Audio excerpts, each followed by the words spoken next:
program are those of the participants and do not reflect the views of BronxNet or the program underwriters.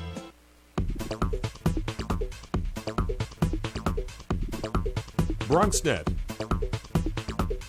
Your voice, your views, your vision.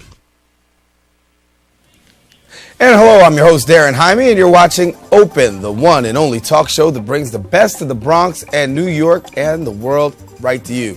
First up in our legal corner, we'll have David Lesh with us, giving us all the latest in legal advice. Then Commissioner J.C. Polanco is here to discuss the 2012 election and the voting process this year. Plus, our political correspondent, Mark Myritz, returns to comment on some of the top headlines in world news. And we'll also introduce you to a young reporter who is off to cover the Democratic National Convention. We'll also take the BronxNet cameras out into the community to focus on some recent events. So stay tuned, because all this and much more is heading your way, because right now we're officially open.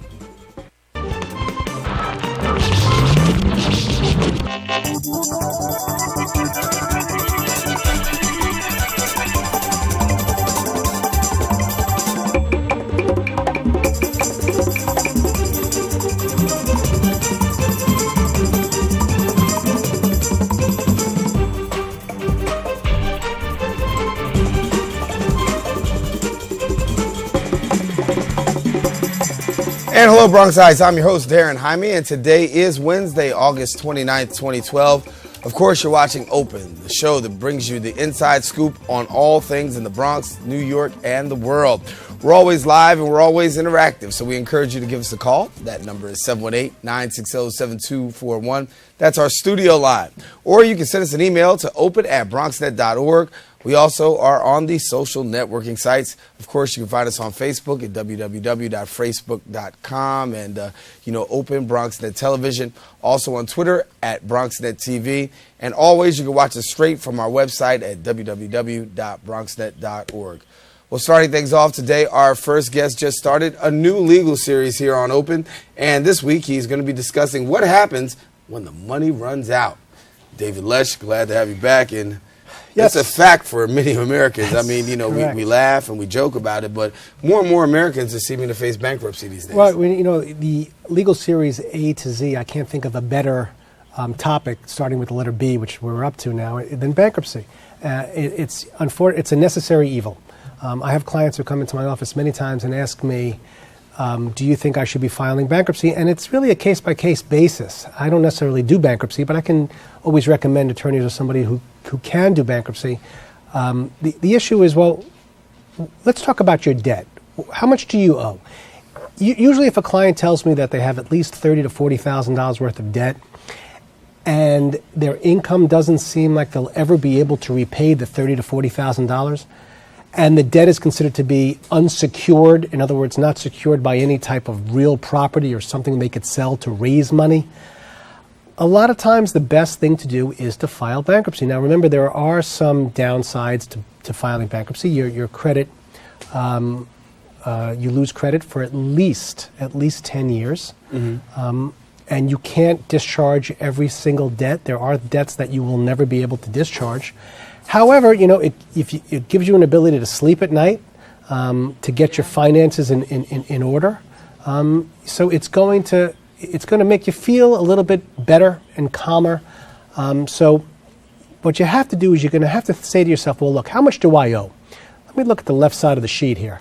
$30,000, $40,000, medical expenses, credit card debt. It's not secured by anything. I could wipe it out. And there are different types of bankruptcies that you could file. Mm-hmm. The most common is the Chapter 7. These are chapters based on the federal code, the bankruptcy code. There's a Chapter 7, there's Chapter 11, there's a Chapter 13. You're most likely dealing with a Chapter 7 bankruptcy. It's the most common bankruptcy.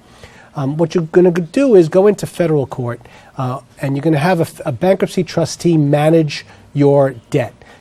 You don't even end up having to show up there. The bankruptcy trustee will do it for you. The creditors can always show and say, look, I'm owed this amount of money or this amount of money.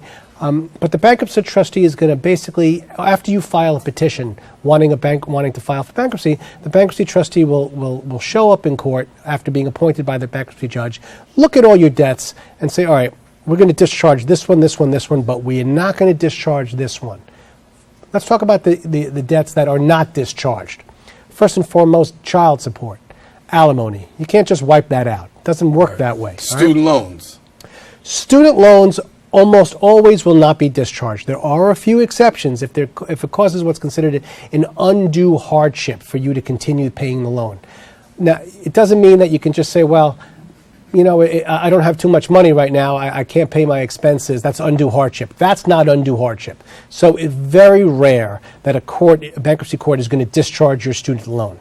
Very, very hard. Now, you may have some horrible medical condition that may give you the ability to do it. That would be an excuse to be able to discharge the loan. But almost always, if you have a student loan and it's from a governmental agency, it's got to be a governmental loan, not from a private bank, but a governmental loan, it's gone. You have no choice. You have to pay that particular debt. Other debts that may not be excused, debts that you don't list on the petition. Let's say you don't list a debt, and all of a sudden you go into bankruptcy, and somebody who owes you money comes over. You owe money to. They come over to you and they say, "Where's my money? You owe me a debt." And they say, "Well, I filed bankruptcy, but you didn't list me on your petition. I didn't get notice from the bankruptcy court. I don't think so. You still owe me the money, and you will owe the person the money. So you have to list all your debts." So even if failure to list it still makes you liable for that debt. Here's another one: fraud. Let's say you go into an agreement with somebody and you tell them that you have a certain amount of money as income or secured property, all these things, but you didn't really have it. Well, that's a fraud. So that debt won't be discharged because the person who loaned you the money loaned it to you based on the fact that you did have a certain asset to secure the debt, or you did have an income to secure the debt. Do you understand? Mm-hmm. So that would be another way to have a particular debt not discharged in bankruptcy. So that's another example. But given latest trends and what we're finding out now, it seems as though it's being harder to file bankruptcy. It's much harder because there are many different companies that you've agreed to pay back certain debts to, or certain things, whether it's credit card or certain things, where the courts are not letting you just walk away from it. They'll make you have some type of payment schedule, do certain things, which is what you really want anyway, because you don't want to completely destroy your credit. Now, it's true that after 6 years, believe it or not, you could file for another bankruptcy, but I don't know where you're even going to get the money to the credit to begin with to build up any kind of debt if you don't have any credit cards. Right. So I don't even know how that's going to happen. So it's not necessarily a bad thing to try and work things out with your creditors so that you don't have, so you don't lose any type of ability to be able to buy a house or something else for 10 years.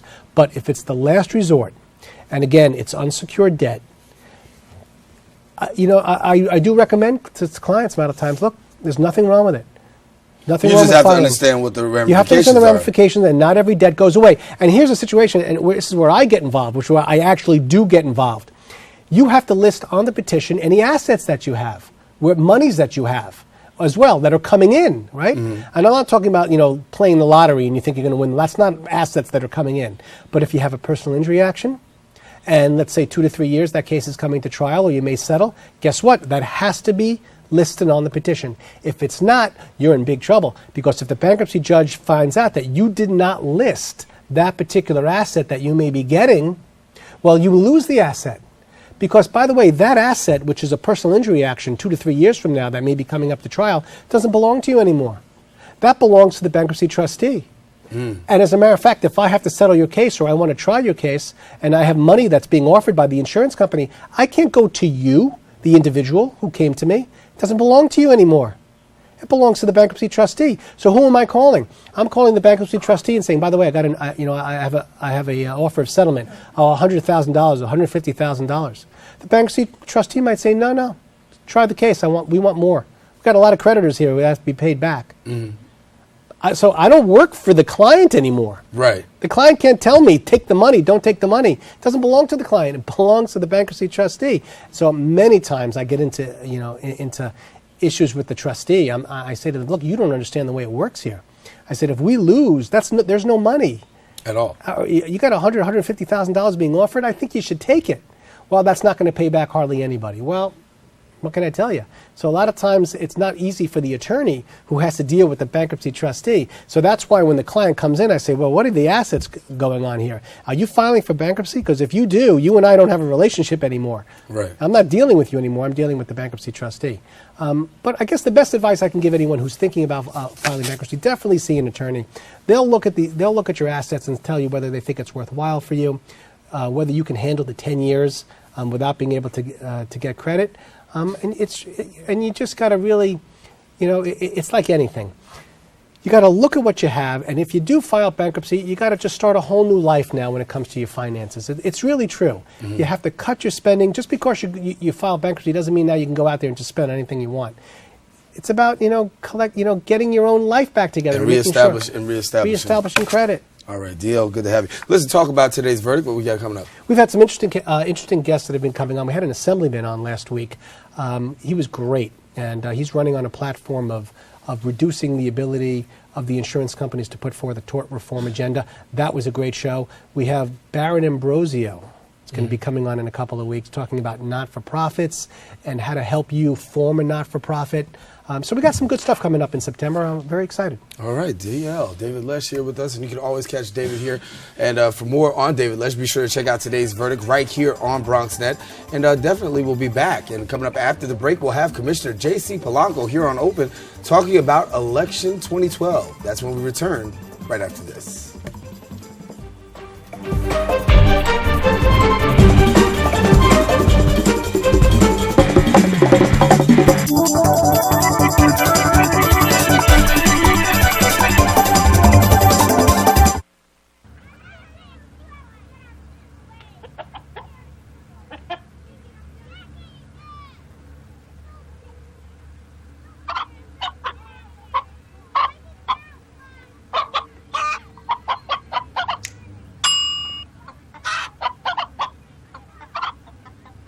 Separate raw meats from other foods by using different cutting boards. 3,000 Americans will die from food poisoning this year. Keep your family safer. Check your steps at foodsafety.gov. This is one amazing truffula tree. Can you imagine a place where these grow everywhere? Yes, it's called the Forest, a magical place to enjoy with your family.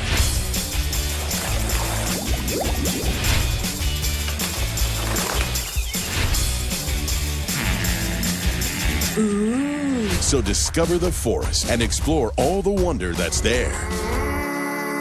Visit discovertheforest.org to find a forest near you.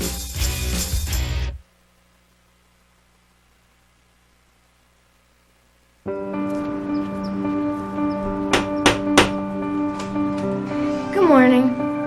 I'm here to read you your rights. My what? We are all free and equal. Don't discriminate. You have the right to life. You have the right to life and to live in freedom and safety. You have a right to education. You have a right to your own things. You have the right to social security. You have the right to play. You have the right to democracy. You have the right to asylum. You have the right to take responsibility. And no one and nobody can take these rights and freedoms away from you. Why are you doing this? You have a right to know.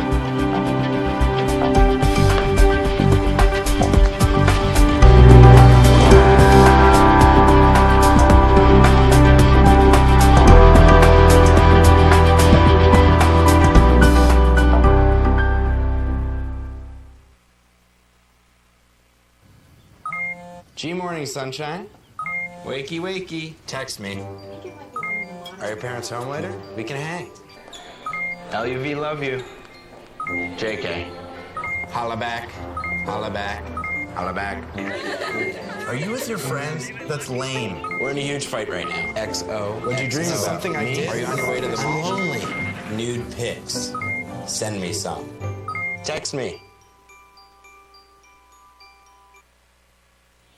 And you're back here on Open with the 2012 elections right upon us. We want to keep you informed exactly about the voting process. And we've got here to speak more about the new issues facing voters this year at the booth is Commissioner of the New York City Board of Elections, Mr. J.C. Polanco. We welcome you now to the show. Good to have you back again. Thanks for having me again, Darren. Good. We always bring you back, and we know that you're very impartial, and you've got to give us the information, and we're glad to have you sharing with us because there's a lot of people who have a bit of angst and a lot of concern about the coming, 2012 elections. And so give us a little bit of your perspective in regards to 2012. What can we expect? Because we know what happened in 28, the last presidential election, massive amounts of people turning out. Any idea what do you think are looking for in terms of turnout here? In 2008, we had 2.6 million voters show up to vote. And those voters voted on the old voting system. I think old Bronxites remember the old lever system where you would go in, there was a curtain behind you, and you just pulled down the lever. Right. Since then we have an entire new voting system we've introduced, and it's been the first time in over 5 decades that New Yorkers are actually coming in and seeing a brand new system.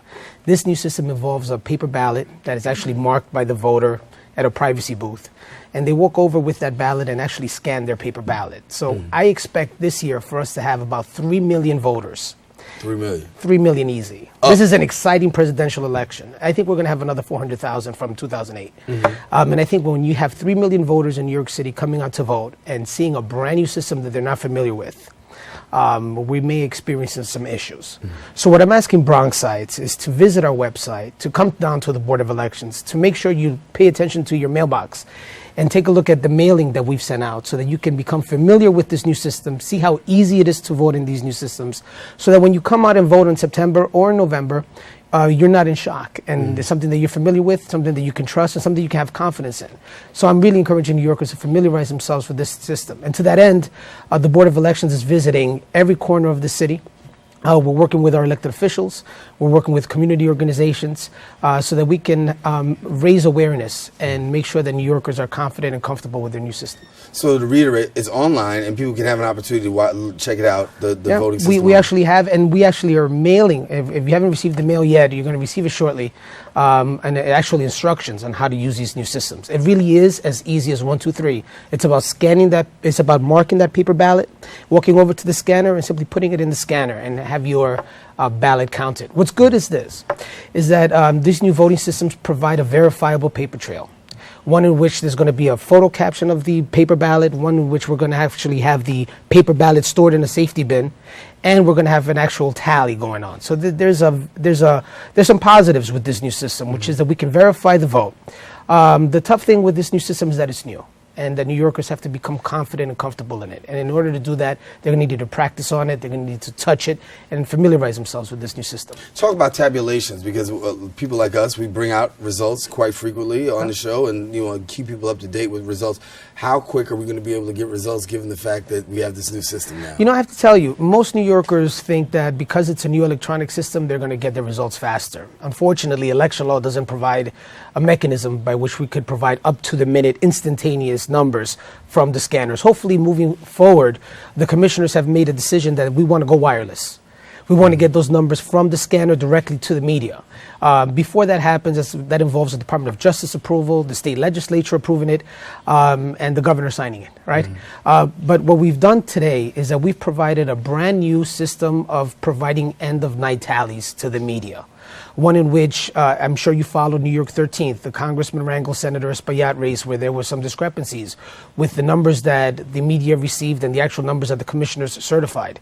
A lot of that had to do with the actual manual tabulation that occurs currently. Bronxites should know that the Board of Elections does not provide the end-of-night unofficial tallies to the media directly. What we do is that we take the tallies of each one of our machines, give it to the NYPD.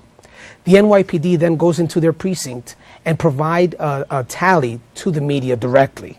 What we did at the board this year is we developed a brand new system, one in which we're hiring election night reporting teams that are going to sit in each precinct across the city.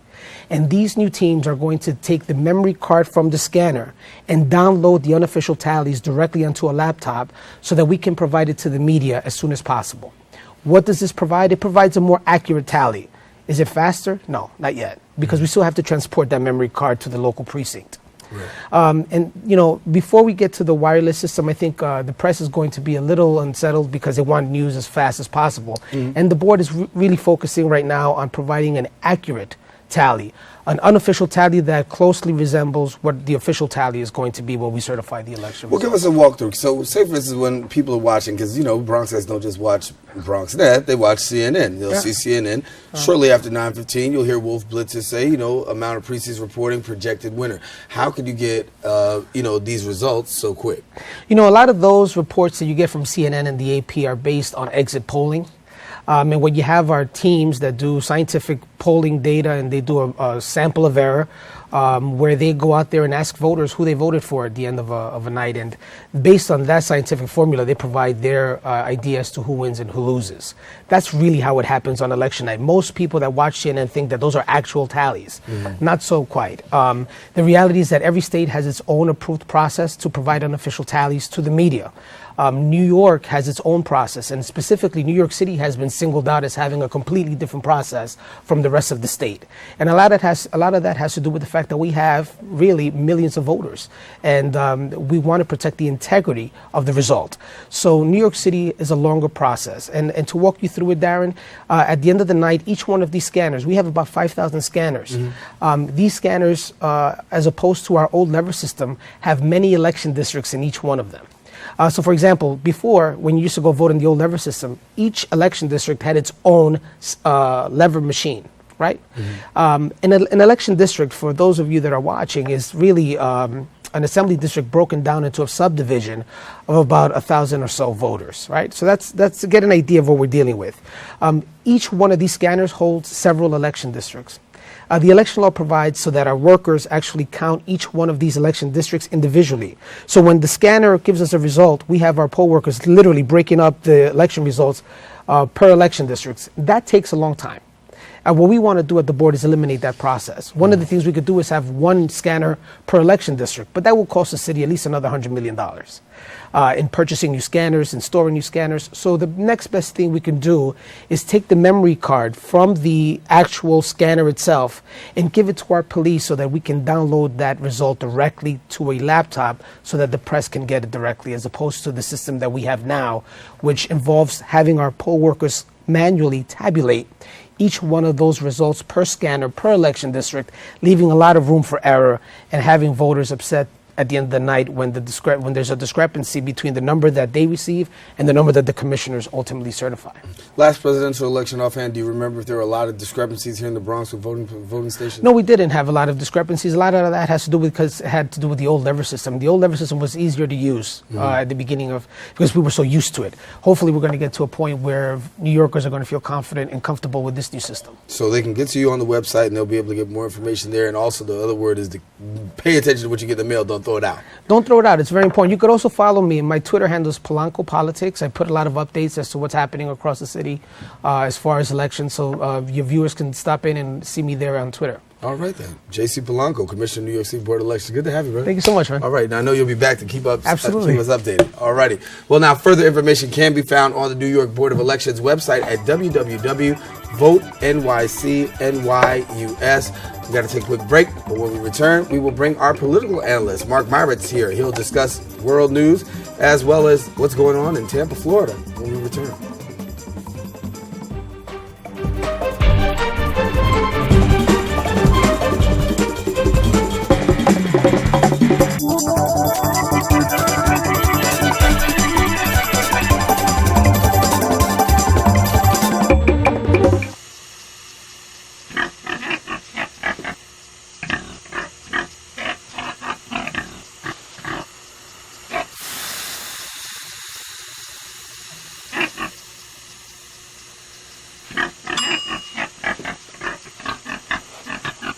Cook foods to the right temperature using a food thermometer. 3,000 Americans will die from food poisoning this year. Keep your family safer. Check your steps at foodsafety.gov.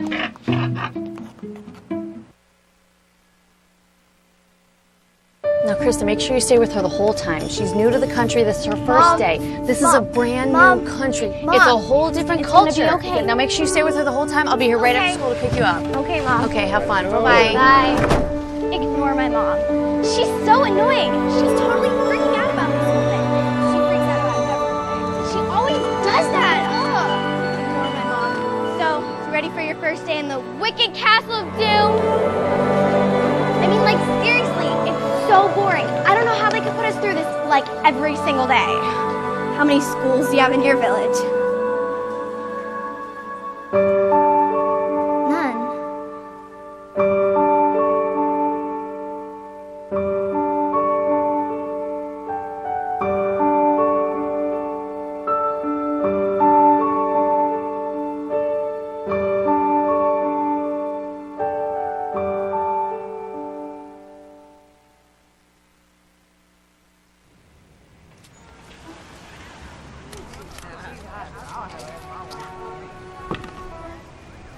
Look at this guy. What are you gonna do, kid? Go home. It's hopeless. Yeah, dude, do something with your life. Leave. You're looking stupid, man. Just give it up.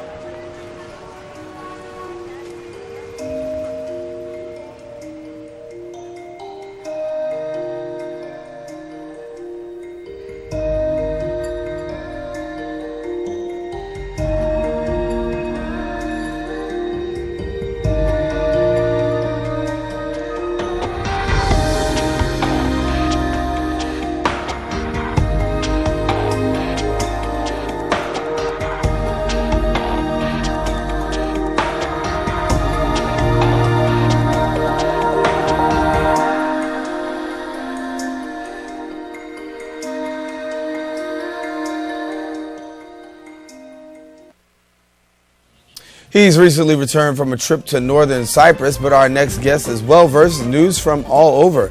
We welcome our political analyst, Mark Meyritz, who's also a professor at SUNY Maritime College here in the Bronx, and good to have you. It's great to be here. Good. Big news coming out of Tampa, Florida, first of all, after Hurricane Isaac and disrupting the Republican National Convention for one day. Disrupted my life, too. I was supposed to go down to Naples, Florida, and canceled my flight. So but the people are suffering down there. There's no question about it. Again, New Orleans. Right. And poor New Orleans. In that Gulf. In fact, I think it's the anniversary. Somebody was today saying is there's actually the anniversary of Katrina. Yeah, today is the actual anniversary of Hurricane Katrina. So talk about it. Yesterday, Republicans decided that Mitt Romney was the Republican nominee now. And so your thoughts? Well, last night's show was very entertaining. Yes. Chris Christie gave his speech, and Ann Romney gave her "My husband is a very nice person," and all about his good qualities. The clincher is going to be, of course, Romney's speech. I mean, Romney's got a lot of issues, and I don't think they were allayed or put aside sufficiently last night. Of course, the political wife is always there to defend her husband. The problem is nobody knows anything about Romney, and whenever they ask him, people ask him, he says, like Popeye, I am what I am. Well, that isn't very instructive. People know President Obama, but they don't know Mitt Romney. And until they know the candidate, they're not going to vote for him. The question was, will people know Ann Romney? Because up until yesterday, she seemed kind of quiet off of the scene. The big concern was she going to be able to connect with the delegates? Did she do the fair job in doing that yesterday? I think she did a good job. I think I don't know if she got a home run, but she did a good job. She basically talked about Romney's personal life, his good characteristics, when they were dating and when they were married and all those nice things. So that's helpful because a presidential candidate or a president is not just a political leader, but for Americans, an important family man as well. And that's why Barack Obama has a great family life and beautiful children, and that's important. People care about that. They also care about international politics, but they care a lot more about economy, jobs, and the president's family, his interrelation with people. And the problem that Romney has is that nobody really understands very well what kind of a person he is. Well, don't know anything about him. And the other part, there's a problem that he has is his affiliation with Bain Capital and the fact that he laid people off, and then his religious affiliation with the Mormon Church, which is a very tricky issue, and one that he doesn't want to go into in depth, and people are, I would say, to be very candid about it, either suspicious or not knowing what Mormonism is from the point of view of mainstream Christians. But you also have the perspective of the conservative, the conservative bank, and the conservative bank basically saying that he has not yet won us over. Going into this convention, the question is, will he also be able to win over the conservative bank, and do you think he has enough now? Well, I mean, here's the issue. The conservative choice is either to not vote for Romney or to vote for Obama. They're not going to vote for Obama, so they're going to vote for Romney. just to not to vote for Obama. I don't know how to make it any more complicated. They might not be crazy about Romney. At the end of the day, he might not persuade them to become the rah-rah, groupies for Romney. Maybe not, but they're still going to vote for Romney because that's a vote against Obama. So in terms of winning over, I think the winning over part is the winning over the rest of the electorate, not the evangelicals and not the right wing. The right wing's got Paul Ryan. We didn't mention Paul Ryan.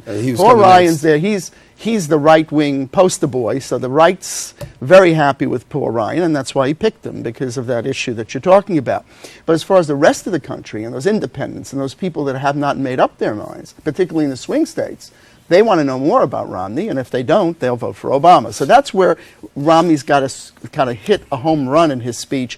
First of all, make people comfortable about Mormonism. Secondly, have some insight into him, into his personality, into who he is. Because right now, if you and I talked about it, we could talk on, and I've never seen him really open up as a person, and that's important because he's an unknown. President Obama's been there for a couple of years, so we know President Obama's pluses and we know his minuses, but we know enough about Romney. And as far as Bain Capital, that should not be overlooked because that is a great big negative for Romney. The fact that he was even if he did it for the best business reasons in the world, he still fired people. And in an economy like ours today, where jobs is the issue, as I say, it's the economy, stupid. I don't know how that's true. It's the economy. A CEO of a company that's laying off people, I don't care why, that looks bad. It's very, very bad. I don't know how he overcomes it. So he's got a lot of things, but the personality issue to me is really key. If he can bring himself across as he's a compassionate person. Apparently he does charity for people. He does a lot of great things, but he doesn't talk about it. If he doesn't talk about it, nobody's going to know about it. Absolutely. Let's move to international waters. You just recently, as I said in the intro, came from a trip from northern Cyprus. Give us a little... Well, actually, Cyprus is close to Syria, which would be an interesting segue. But northern Cyprus is divided into two parts. There's a Turkish enclave in the north, and there is the Republic of Cyprus, which is under the control of the Greek people in Cyprus, the Greek Cypriots and Turkish Cypriots. And they actually divided this up way back in the 60s. And in 1974, the Turkish army invaded the northern area and took control of it. And now, basically, you have a Turkish north and a Greek south. The only thing is that the Turkish north is not recognized by any country in the world. Its airport is not recognized by any country in the world. Therefore, you can't fly there. You can't take a cruise ship there directly. In order to go there, you have to go to Turkey first and then fly into the Turkish Republic of Northern Cyprus. The republic in the south is an EU member, internationally recognized. Planes fly there, you name it. So what you have is, I actually went to a place that actually, in fact, does not exist. If you want to be very candid about it, it doesn't exist. And most of the countries of the world don't have consulates. The U.S. has a small consular office in there. UK has. A lot of British people go there because Cyprus used to be a British colony and many British people retire there. It was very, very interesting. I had the opportunity to meet with the President of the Republic, the Foreign Minister, the Speaker of the Parliament, and attend a parade which commemorated the Turkish invasion of Cyprus in 1974. It was very fascinating, eye-opening, and I really hope and pray that the people of the South, the Greeks and the Turks in the North, can get together and work out, for the betterment of all Cypriots, an agreement to go forward, because their economy is hurting. They need help so they can work it out and move on, but there's a lot of terrain to cover. Give us while we're talking about Turkey, give us the latest update coming out of Turkey. Well, Turkey is in a real bind because of Syria. What happened was Turkey said, we support the rebels in Syria. We're against Assad. We want him to step down.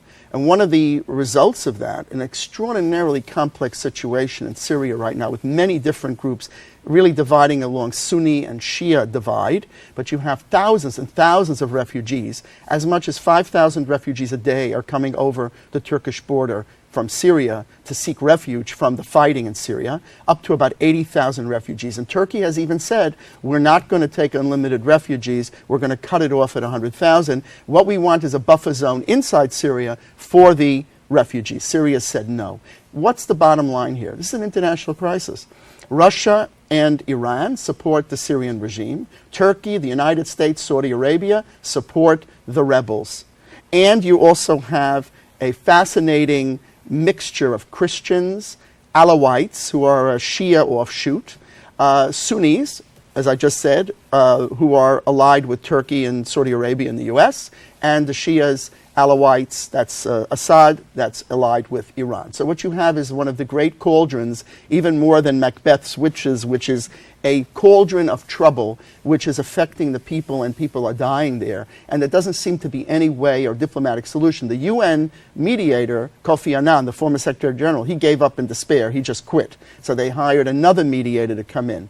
What's going to happen? Very hard to tell. Turkey and the Turkish population has really lost, and it's not interest, but they have lost their fervor for this situation, because literally it's a disaster. Well, you'll continue to keep us updated, and we want you to know that you can catch Mark here on Open, as well as you'll see him on Perspectives, and he'll be giving us the latest on international news as well. So, Mark, thank you so much for coming to share. It was a pleasure. All righty, Mark Myers here. Now, for more on Mark, you can go to his website, www.myritz.com. And coming up next, we're going to keep talking with reporters. We're going to talk with a young reporter who's going to be off to the Democratic National Convention. That's right after this. Stay with us. We're coming right back.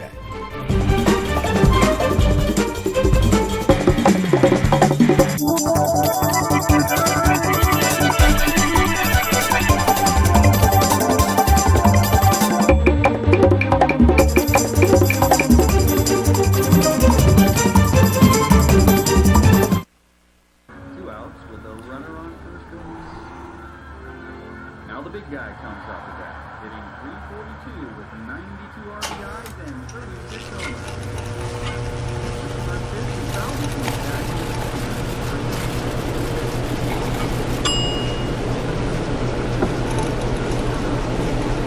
Chill raw and prepared foods promptly. 1 in 6 Americans will get sick from food poisoning this year. Keep your family safer. Check your steps at foodsafety.gov.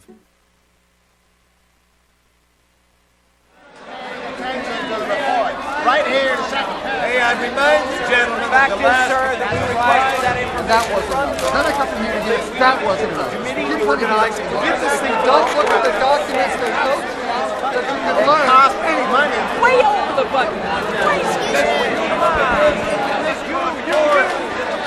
No, we're all here in black and white.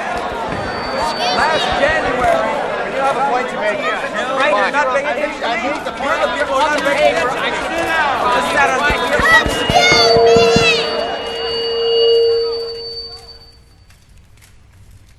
I have something to say.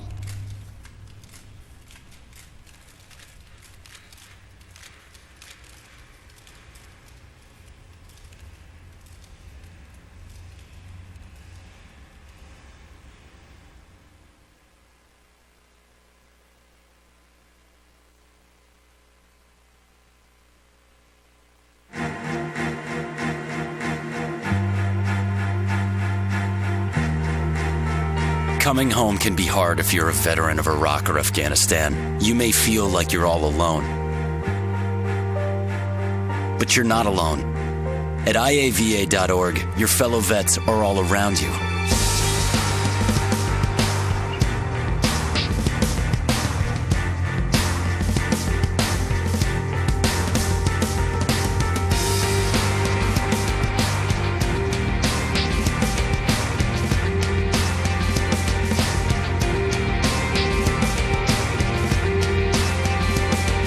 Join our free online community, get the resources you need, and connect to other vets who know where you're coming from.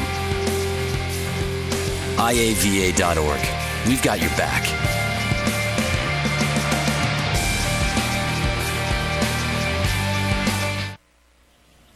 And welcome back. We've got more to share, but remember, the show isn't possible without you, so we encourage you. Join in on the conversation. Give us a call, 718-960-7241. As always, you can send us an email to open@bronxnet.org, and you can also follow us at Twitter, tweeting us at BronxNetTV, or even like us and post something on our Facebook timeline, and you know how to get there, Facebook, Open BronxNet Television. Well, the question is, when did you first get interested in politics? Were you actually of voting age? Well, our next guest actually isn't, but he represents a strong counterpoint to those who say politics are uninteresting to our youth of the nation.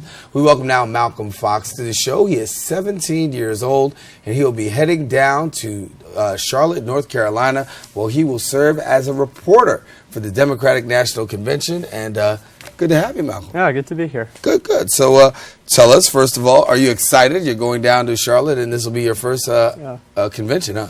How can I not be excited? You know, it's a once in a lifetime experience, and yeah, I'm really excited to be there, really witness politics and history happening right in front of me. It's going to be really incredible. Well, let everybody know who you'll actually be reporting for. Well, I will. I'm reporting on behalf of the Junior Statesman of America program, and I will be covering all the keynote speakers. Obviously, Obama's acceptance speech, Joe Biden's speeches, and all the the main primetime speeches that will be given there.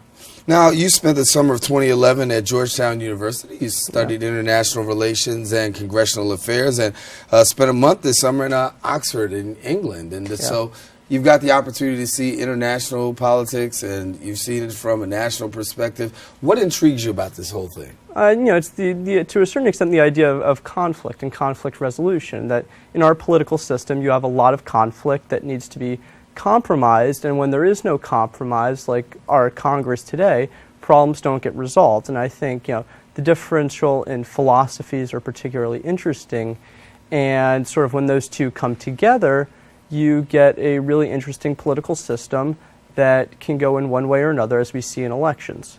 What are you expecting out of the DNC? I mean, are you expecting a lot of fireworks? We're talking about the Republican National Convention. They're kicking off right now, and they're in full steam in Tampa. And we heard Chris Christie give his great big speech yesterday and kind of move the crowd. Do you have the same kind of expectation down there in Charlotte? Yeah, I think especially with Obama, who's an incredible speech giver. I think he really knows how to play to an audience. I expect, especially the majority of the people there are going to be pretty big supporters of the Democratic Party, and I expect a lot of support from that. But to an extent, it depends who's what kind of speakers you have there. I think there are a lot of charismatic people within the Democratic Party who will be able to play to an audience.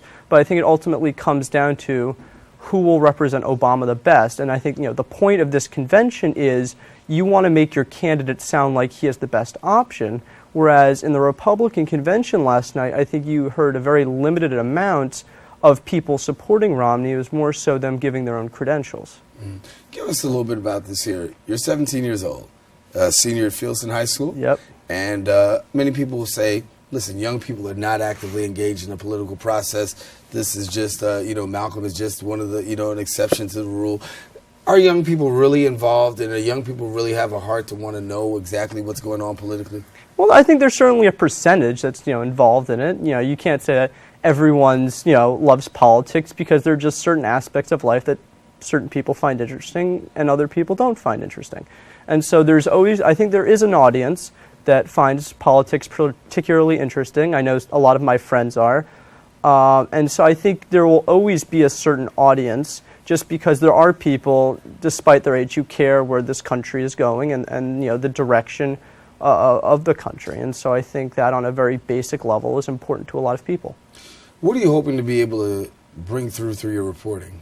Well, I want to be able to really capture the atmosphere, and I think that's the biggest part of being down there, is being able to be a part of the atmosphere. You can hear the speeches on TV. You can see what they're talking about, but to actually understand the atmosphere and realize how the speaker is connecting to the audience is a feeling you can actually get there, not from home. And so trying to capture sort of how the speaker is relating to the audience, I think, is what I really want to try and convey.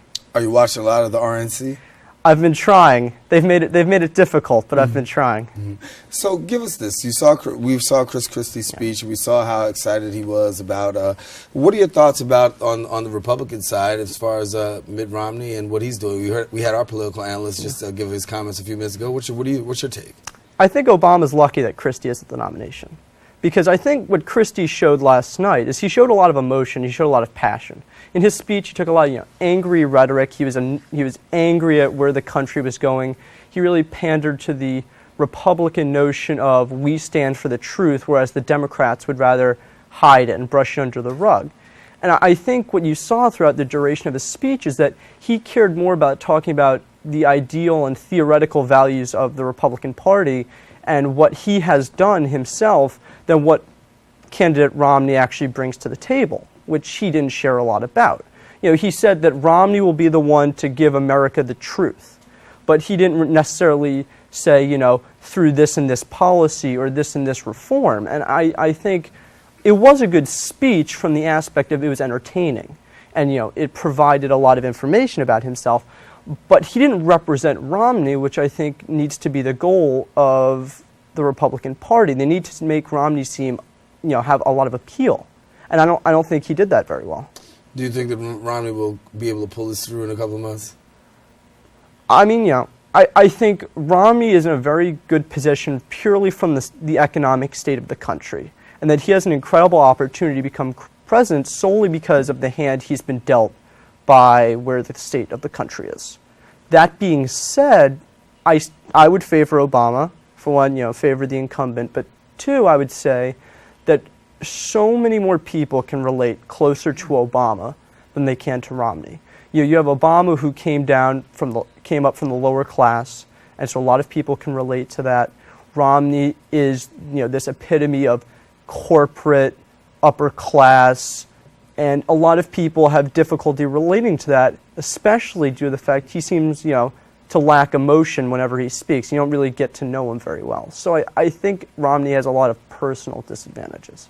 So in the future, you're going to do your first report, and as a youth reporter at the DNC, do you see reporting in your future?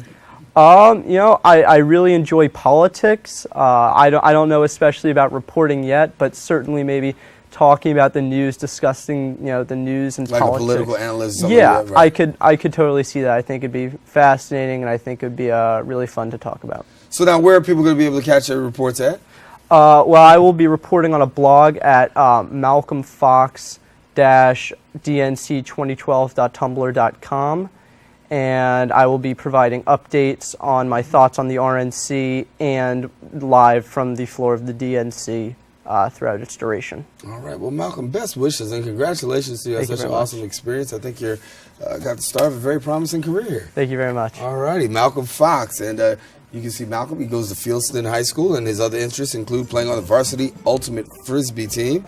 And they were 2012 New York City champions and #2 in New York State. So you got a lot of things going on there, kid. Busy year. All righty, busy guy, Malcolm Fox. Thank you so much for joining us. Thank you very much. All right, now if you do want to follow Malcolm on his journey, guess what? You can check out his Tumblr that he'll be updating, as he said, with all of his findings at the DNC. We thank him for coming on the show, and we definitely wish him a lot of good luck out there. We want you to stay with us because we're going to be back with more right after this when we return.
You're really not that talented. You're not attractive.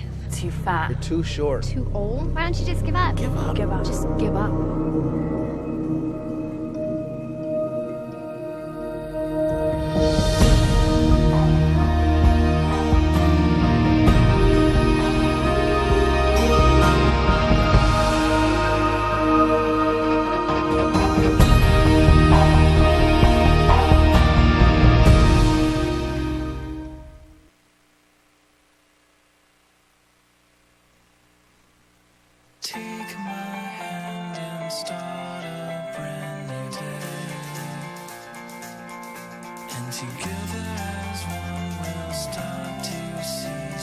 Underneath everything we are, underneath everything we do, we are all people, connected, interdependent, united.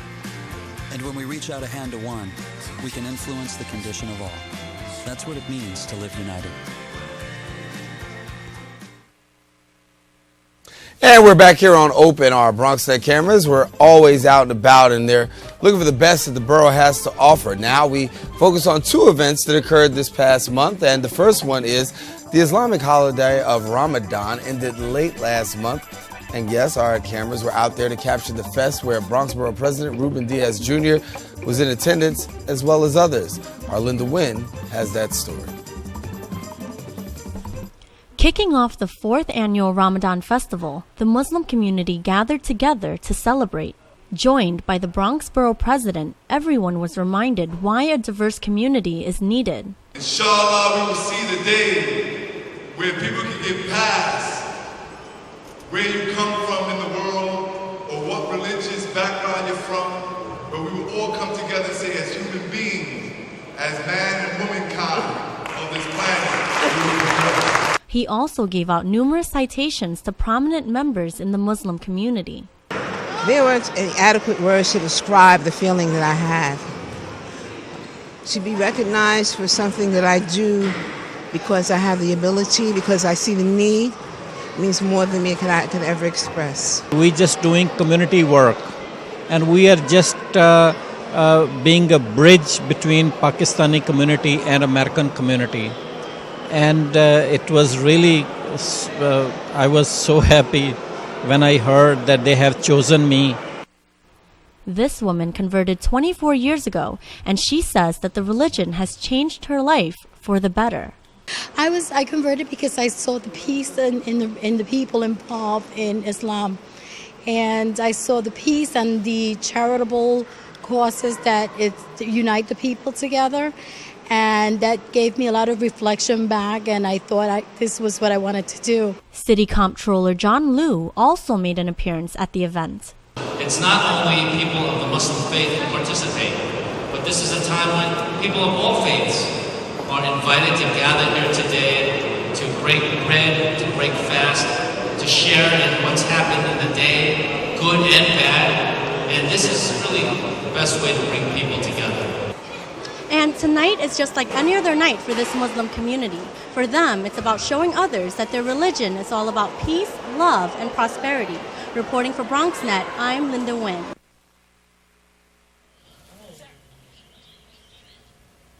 Well, our next event was the beautification of a Bronx building facade, and Linda was out and about. We'll take you to her story now as she talks about a group of 5 friends who literally were inspired by pizzas around the world. Let's take a look.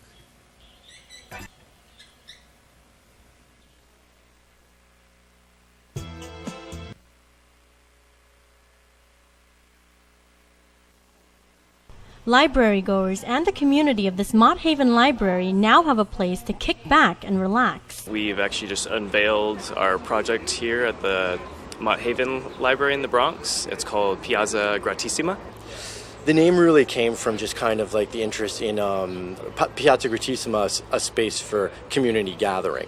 So we were kind of looking at like kind of, I guess, the old European traditions of, you know, city centers and piazzas and things of that nature, where people really just kind of come together for education and culture. The Piazza Gratissima was previously a piece of land that stuck out like a sore thumb. No flowers, no benches, and certainly no people. But 5 members of BroLab, an artist collective group, got together and gave this place a facelift. Right now, with Brock partnering with us to revitalize it, it looks beautiful. It's a space it's open to the community and it's open to whoever wants to come and use it. We thought it would be a really interesting project to try to regenerate it. We didn't have any funds, so we ran a Kickstarter campaign, which we advertised in the gallery. The community is welcoming this renovation with open arms. They just opened this section here with the flowers and stuff. I think it's good for the community because the library ain't never had this, and it really brings the library out. This courtyard had been unused for 10 years, but now will serve as a space for various activities. In this space for today, I'm doing a performance, hip-hop discussion. It's going to be something positive, something different, something empowering and uplifting. We're going to use this space for our summer reading program, which is going to be ending in August. We're also going to be using it for reading aloud. We're going to have like toddler programs. We have social services where we have immigrants who come in and they have their toddlers. They learn how to speak English. You know, anything that you can do to kind of create some aesthetic and also just community presence, you know, is always a good thing. The Piazza Gratissima is open during library hours and is available for news 6 days a week. Linda Nguyen reporting for BronxNet. And thank you, Linda. And for more events captured by our cameras, you can always look on our website, www.bronxnet.org, under the Open Field Packages tab, and you'll be able to see all of the stories that we cover out in the field. Well, that's about all the time we have for you today. We hope that you enjoyed the show. And remember, you can check us out on social media, share your thoughts about this episode with us, and you can catch us on Facebook and also Twitter. We encourage you, have an amazing week. Don't forget to keep your heart, your mind, and this channel wide open. Take care. I'm Darren Jaime. See you later.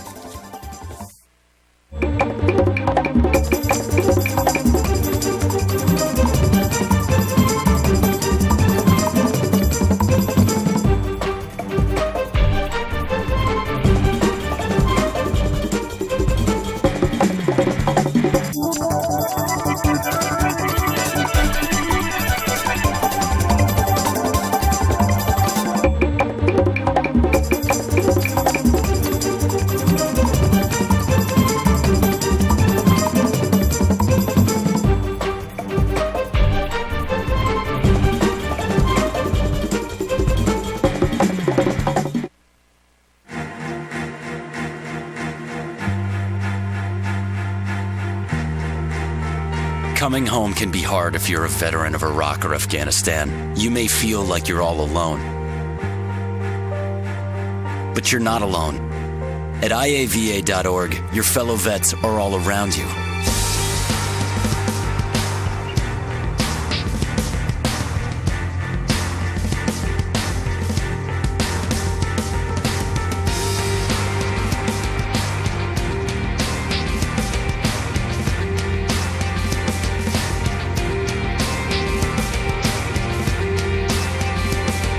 Join our free online community, get the resources you need, and connect to other vets who know where you're coming from.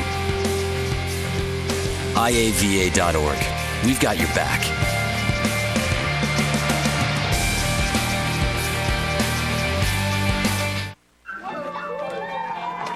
I'm lucky. Let me help you with that. I get to do something I love. It has nothing to do with touchdowns or titles. Everybody bring it in. I get to play a part in the life of someone just starting out. How many of you think homework is just as important as teamwork? I help keep kids in school. Good. And that's the name of the game. My name is LaDainian Thomason. I don't just wear the shirt, I live it. Give, advocate, volunteer. Live United.